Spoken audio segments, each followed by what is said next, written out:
Good, Jeff. Thank you. Administrator, to what extent do you attribute climate change as a cause of this storm and the other weather events that we're seeing over the last weeks and months? Yeah, I'm not going to attribute the cause of the storm, but what I can say is that we are seeing an increase in the number of severe weather events.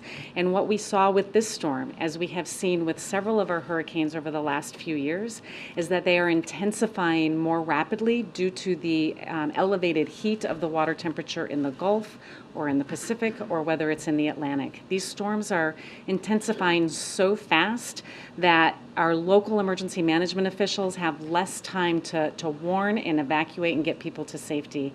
This is something that we have to take into consideration as we build our preparedness plans, as our local communities build their preparedness plans on how they're going to communicate and prepare their communities for the types of storms that they're going to face in the future. And secondly, more specifically on this storm, do you have any sense, or is it too early now to say what the cost of recovery will require or will be? Yeah, it's far too early to even estimate what the cost is.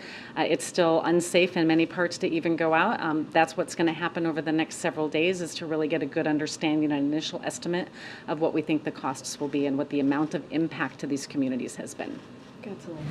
Just to follow on that, with what you've seen so far, how long do you think it will take to get that full assessment, and how long will it take to understand the costs of the recovery efforts? Yeah, we have rapid assessment teams that have been pre-positioned, ready to go out as soon as it's safe to do so. And so those are personnel that will integrate in with the state personnel to go see what the damages are. But we also use technology, right? We use aerial imagery and satellite technology, and we use our geospatial information to get a better idea, so we don't have to physically put people out there, and it allows us to make these types of decisions much quicker than we've been able to in the past. And so again, it will take several days to get a full understanding of what the initial assessment, damage assessment is, but it will take longer to get the full picture of the total amount of impact to these communities.